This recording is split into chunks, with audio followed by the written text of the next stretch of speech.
as you saw it from the fellow recognition this morning. So, Professor Wintner. Thank you, Mr. Presider, and ladies and gentlemen. It's my honor to give the first talk in this session and at the workshop at all. I'm going to talk about some innovative idea, which is innovative in the sense that it's still not commercially integrated, but it's already around for quite some time. As I want to point out, it's older than 40 years in its basic concept. The idea of laser ignition, I should go this way. Yeah, thank you. Okay, yeah, sure.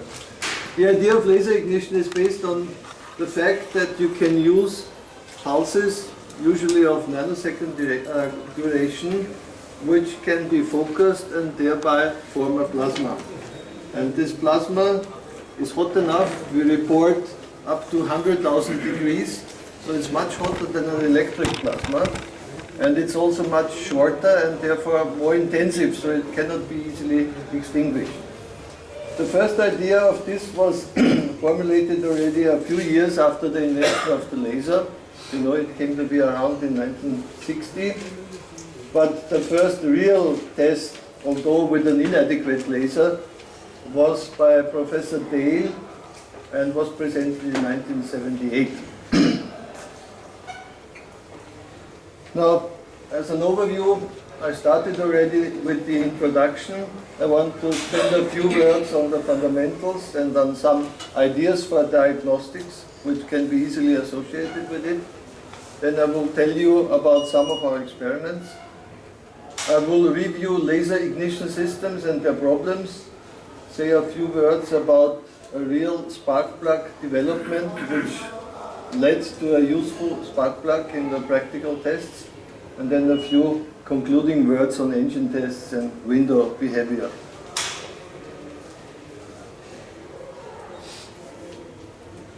There are many ways to apply laser ignition, and up to my experience, the application to megawatt gas engines will be the most promising one. And also I think, as we heard today in this tour through the engine center of the Indian Railways, that they are switching to liquid nitrogen gas. So maybe such locomotives could be also a candidate. I'm showing here an example of one of the newest and biggest Jenbacher machines. It's now GE Jenbacher because GE, General Electric, has taken over this traditional Austrian company some 10 years ago. The point which I'm referring to is the fact that the higher the BMEP is going to be, the higher the voltage will be. And also, the longer the test duration takes, that means the wear of the electrodes take place. So voltages go up and up. And that means the erosion of the electrodes is going to become stronger and stronger. So this voltage is one of the major problems, which causes a limited lifetime of the spark plugs. On the other hand, you want leaner and leaner mixtures, which are harder and harder to ignite. Also turbulences are existing, and they might extinguish normal sparks from electrical spark plugs. And we know that the efficiency is limited by pressure, so all of these directions of improvement are useful. And also the emissions are a very strong topic, and they are improved by the leanness of the mixtures, because at the leaner mixture ratio, the temperature of combustion of a gas is lower, and thereby the NOx generation is reduced. So what can lasers improve in this case? We see the opposite dependence on pressure. That means the higher the pressure, the better for laser ignition. It requires less pulse energy. Then on the laser system, there is no impact of lifetime. I mean, of course, we can, at the end of my talk, spend a few words on the laser windows, but the laser itself undergoes no wear. The laser spark cannot be extinguished, and the last 2 points will only be increased. improved. A second field of application can be direct injection gasoline engines. You see the cone of the spray of fuel. This is varying with the load. And that means that there is not a single optimum position of the spark. And you cannot change the position of an electric spark, but you can, the position of a laser spark will somehow follow the fuel, which is condensed matter with its droplets, and the breakdown voltage is much lower for such condensed matter. So the lasers might improve in this case, that it, so to say, seeks for the fuel droplets to cause the breakthrough. You see the gas threshold of intensity is 100 gigawatts per square centimeter, while for condensed matter it goes down to about 1 gigawatt per square centimeter. So that means even slightly out of focus, plasma formation can take place. A new field of application, which is only starting now to be tested and to be developed, is the application of laser ignition to rocket engine. And we think about small rocket engine in this context, like you have a satellite and it might be positioned every once in a while, and even the thrust of such little engines is not to be proportionally regulated, but it is defined by the number of pulses. So that means each of the thrust pulses needs an ignition. And in this case, laser ignition could be advantageous because such modern laser systems can be light, can be free of electromagnetic interference, and can be highly efficient with respect to the energy consumption. So I mentioned these points already, and allow me to skip over it to keep the time limitation which was told to me. A fourth field of application is the re-ignition of airplane jet engines. I had a very interesting talk with some specialist in aeronautics, and he shared the opinion with me that maybe in this case the application is less likely. The point is that you need much higher energies, because usually also the distances to the spark from the lens are larger, and so the focal diameters are larger. And in this case, the application of solid-state technology, semiconductor laser pump sources, is less likely. So therefore, I don't want to put too much emphasis on that. We at TU Vienna, we did already the first laser ignition in 1999.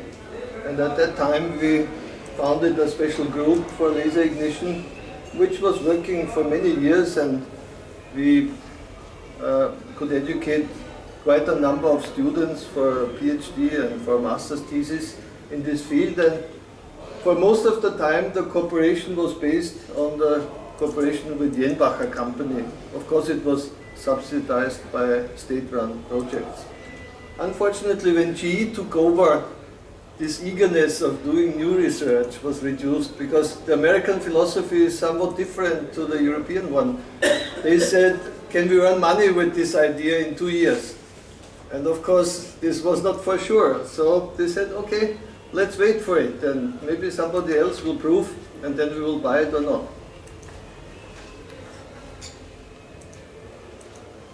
Now let me come to fundamentals of laser ignition. Generally, there is a search for new ignition schemes in the engine business. You see a list of them. I'm not going to comment on all of them because time doesn't allow it, but laser ignition is one of them. And I think it is a good candidate at the right application. Now there are different types of laser ignition. There is the so-called non-resonant breakdown ignition. That means you use a laser beam which has no resonant frequency. So that means the frequency or the wavelength of the laser is not in a special relation to anything. And that allows you to choose the best lasers which are available for the purpose. And in our case, after a careful search and comparison of different laser sources, we have always decided for the neodymium YAG laser, which either can be flash lamp pumped if it is a commercial one, or in the known development of a laser spark plug, it can be laser diode pumped. And its emission frequency, or wavelength actually, is 1060 nanometers. So it's a near infrared wavelength, which is convenient to operate with.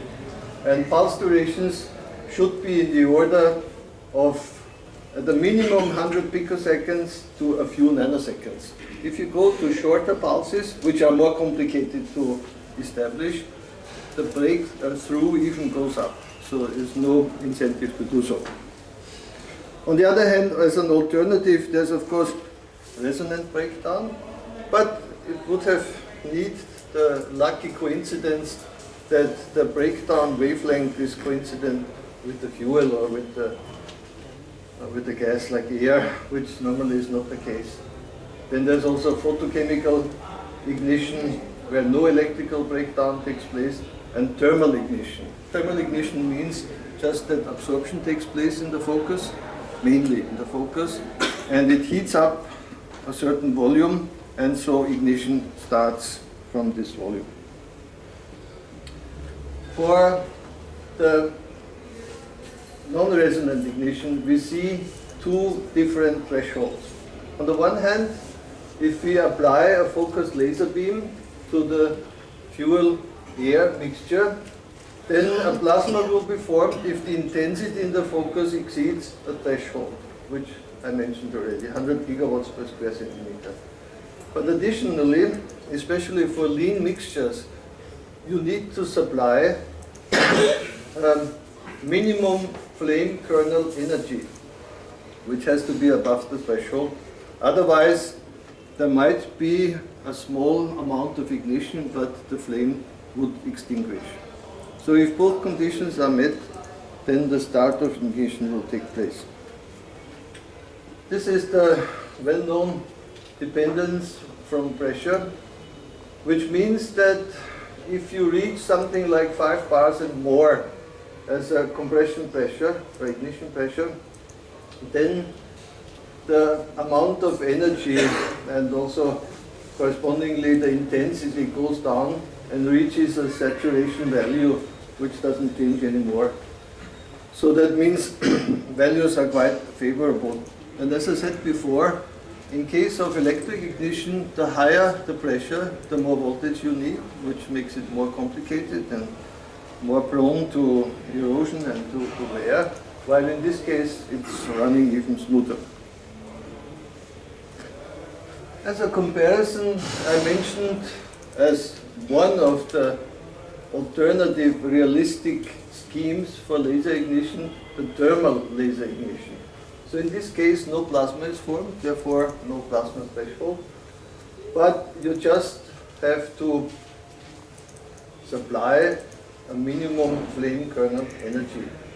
The point is that in this case, absorption has to take place. And so you have to find special combinations of laser wavelength and absorbing material.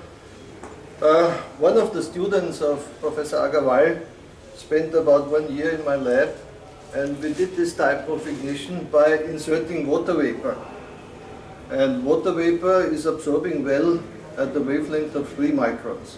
So this is a potential scheme for laser thermal ignition, but I think the non-resonant breakdown is much better. That the idea of laser ignition becomes realistic is based on many breakthroughs in laser development which have taken place since this first attempt, which I mentioned at the beginning in 1978. So just be aware that compact solid-state lasers, especially on basis of neodymium YAG, we call them microchip lasers, also ceramic materials are around, have been developed. Then the perfection in Q-switching of such lasers has become very high. Q-switching is the process which I cannot explain within the limited time, which allows a laser to form nanosecond pulses. At the beginning of its development, which was already in the 1960s, they were called giant pulses. It's very important that there is the compatibility with diode pumping.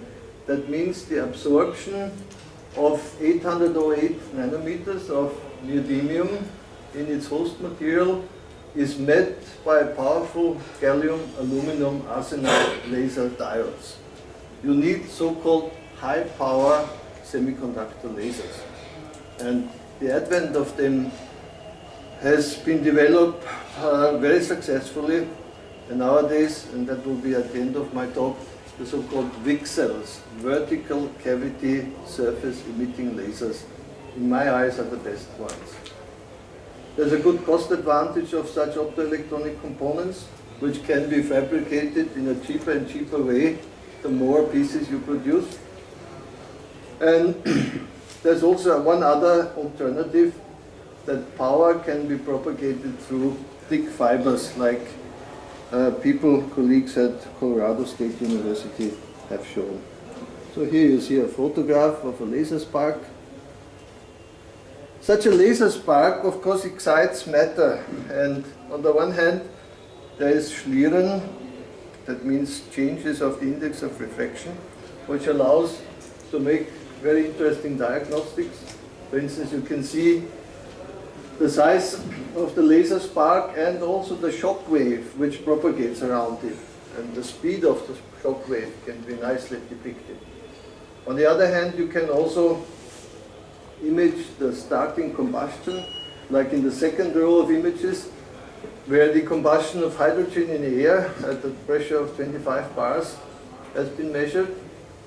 And the third one is a similar combustion process, but based on biogas. By the way, you see this kind of specific structure. There is one big lobe and a lobe which is directing towards the laser, because from the side where the laser beam comes, more and more plasma is added. Therefore, this lobe is extending towards the laser. You could also use another technique, which is called PLIF, or planar light induced fluorescence. That means fluorescent light is collected at a certain time inside of the combusting area, and depending on which wavelength you analyze, you can depict different species which are formed at different stages of time. So on the left side, you see a distribution of OH radicals, and on the right side, you see a distribution of formaldehyde. So for chemical analysis, this is quite interesting. And as the laser beam and the plasma is rotationally symmetric, so you can even via computer processing generate three-dimensional images of that kind.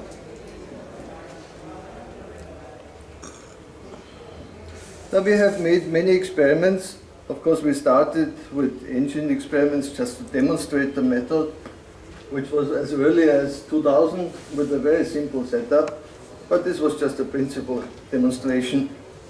Then we focused very much on different parameters, which finally were the key parameters to develop an ignition laser.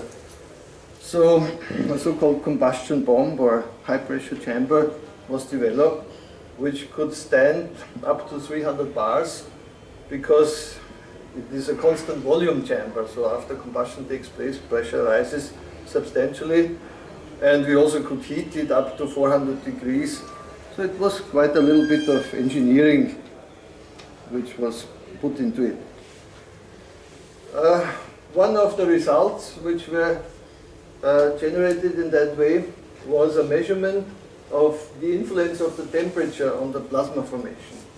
It turns out that there is negligible temperature influence on plasma formation, which clearly can be understood by the fact that the plasma formation process itself is happening at energies which are beyond the thermal energies. That what makes an influence is just the expansion of the gas. So that means at a higher temperature and the same pressure, there are fewer gas molecules within a volume, and therefore the amount of threshold energy is changing.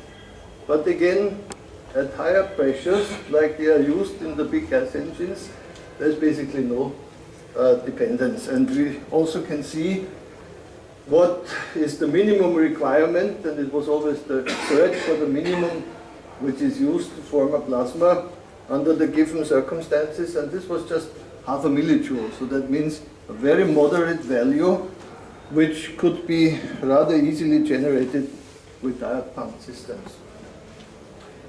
Now we expanded this kind of search also by varying the lambda value. This is the measure of the leanness. You know, there are two alternative reciprocal values.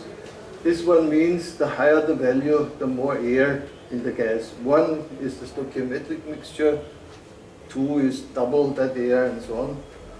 And here you see 3 different curves measured at different temperature of the methane air mixture, and you see the requirement for the ignition energy now, as opposed to the plasma forming energy. The statement which I have to point out is that in case of lean mixtures, it's not enough, as the 2 thresholds have indicated before, to form a plasma, but you have to supply more energy. And that means the energy will be in the order of a couple of millijoules, beyond half or 1 millijoule, but nevertheless within a very reasonable range. So then we measured many other parameters, dependence on laser wavelength, and on focusing optics we used spheric and aspheric optics and so on, to finally conclude the best parameters which we implemented also with respect to different fuels like methane air, hydrogen methane air, which is nowadays called hightane. It's a name which wasn't around 10 years ago, biogas and so on. So we recognized very clearly what are the expected advantages. It's an increase in efficiency, it's a reduction of thermal NOx formation, it can be at least an optimization of engine performance. That means smaller COV values, rather higher smoothness of engine run, reduced maintenance, okay, smoothness I mentioned already. And especially for the gasoline engines in the megawatt regime, also a reduction of unburned HC emissions.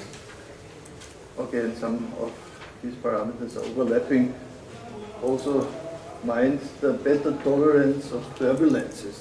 On the one hand, for lean mixtures, you need a high degree of turbulence, and this can be met in a better way. Now I'm going to refer to ignition systems, because there are different options. So one is, for instance, that you have a power supply and a common pump source. And from there, you can direct the pump energy, the optical pump energy of a semiconductor laser diode arrangement into different laser spark plugs. So it means there is a certain synergy.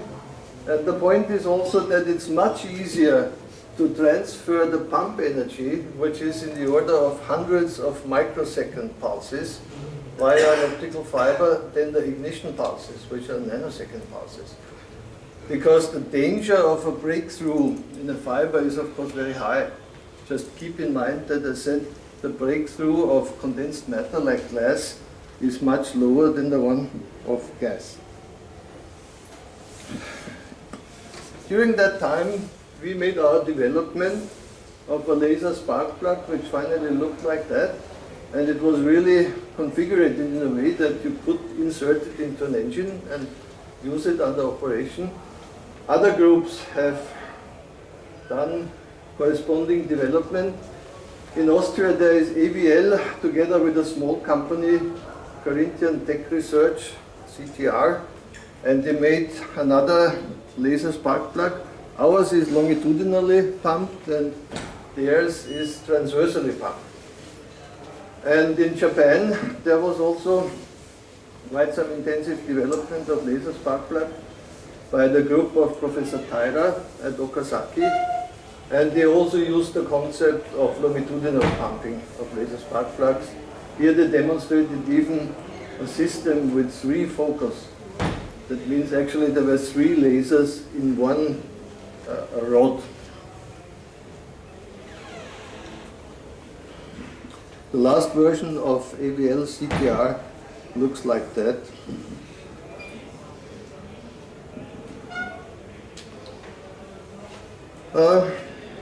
An alternative would be a central ignition laser, but in this case, via a multiplexer, you have to transport the ignition pulses. We did quite a number of studies on optical fibers, and actually our result was very skeptic with respect to fibers. But University of Colorado State University, by a group of Professor Yalin, found a solution in certain cases with very high diameter fibers, which are in the order of 3 millimeters. So that means the flexibility is of course limited and it can only fit together with large machines. You can even transport nanosecond ignition pulses. So they are working on a concept which uses a large ignition laser based on a commercial flashline pumped laser, from where ignition pulses are transported via such fiber to the single cylinders. Now what we favor is the following concept. You use a power supply and then you give up the idea of sharing the pump source, but you put one pump source on every spark plug, okay? And this pump source, of course, has to tolerate the harsh environment of an engine. You can imagine that if a spark plug directly sits on top of the engine cylinder, it will be heated, it will vibrate, maybe it becomes also oily or dirty. So the temperature is the real challenge. And you know that if somehow in the context of semiconductor devices, lifetime is reported and you talk of something like 15 years. So nobody has waited 15 years to study the lifetime, but they did an accelerated lifetime test, which means that the temperature was raised and then everything goes faster on an exponential basis. So in the other way around, it means if you operate a semiconductor laser device, which is also a semiconductor device, and you let it operate on higher temperatures, which could be 80 degrees as we estimated, then lifetime will be reduced by a factor of 10. So normally this is a problem, but the practical measurements on VCSELs show that at room temperature they have lifetimes of 1 million hours. So if you reduce that by a factor of 10, it means 100,000 hours. And this is still sufficient because 100,000 hours corresponds to 15 years approximately. So that means nowadays such lasers are on the market with peak powers up to 1000 watts. They can be directly implemented on a laser rod. I mean, it's a solid state laser with 2 evaporated mirrors on both sides, and the pump source can also be fixed together. So the whole thing is very compact, and this can be operated directly on the laser. And I think this is the future of laser ignition, which also, and that should be my last statement, could be financially advantageous, because semiconductor lasers share the property of all semiconductor devices. The more items you produce, the cheaper they become. And so I think this is a very fundamental requirement. So that means I believe that if laser ignition comes at all into practical use, it will be first on the megawatt gas engines, and this could be also a locomotive gas engine, and it will be of a type like the one which I described here. So this is the end of my talk. Thank you for your attention. Any question, comment from the audience? So maybe I can start. Can you extend the idea of laser ignition to multiple points, multiple locations in the cylinder? Yes, yes. Make it more volume? I mean, you know, the time for talks is always short, so you have to leave out interesting aspects. And one aspect of this kind is multi-point ignition.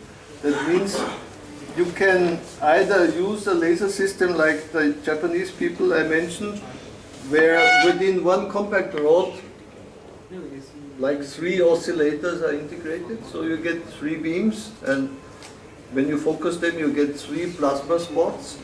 Or you could also use specialized optics which distributes the laser energy into 3 spots. And of course this is advantageous. I believe even that another aspect is more useful, somehow in correspondence to common rail injection systems where you also inject several pulses of diesel. In this case, you could make several ignitions within a short time. You know, generally, a Q-switched laser under certain operation conditions can emit pulses with intervals of about 50 microseconds. So there's enough time for 2 or 3 pulses of that kind. And that means if via turbulences and so on, and in inhomogeneous charge, the conditions might change, so at least 1 out of 3 might find the ideal conditions, and so ignition becomes more realistic or reliable. Since you mentioned reliable, let me ask a quick question, very quick. How reliable are they? Because the engine, locomotive engine, they require to be run for day in, day out, you know, months at a time. So do you see the laser ignition source to be reliable over extended period of time? Yes, I mean such pulsed sources can make something like 10 billion shots. 10 billion? We can do as a homework. How long does that Yeah, sure. refer to? Are there any studies which show, you know, like using laser ignition, IMEP, you know, increases The role of laser ignition on the power, increased power? Power increase, yeah. Yeah, in that respect, that efficiency goes up slightly. Yeah. Because the ignition point is slightly shifted in time, and this is also an advantageous influence on IMEP. Is there any study which shows that? Yes, there are. Although I have to say we cooperated closely with Jenbacher, and they made extensive studies on engine tests, but not all of them. I would say only a very small amount of those tests was open even to us, because, you know, companies have their strategy of secrecy. Okay, I think I'm going to stop the discussion here, and let's thank our speaker, Professor Wintner. And I'm sure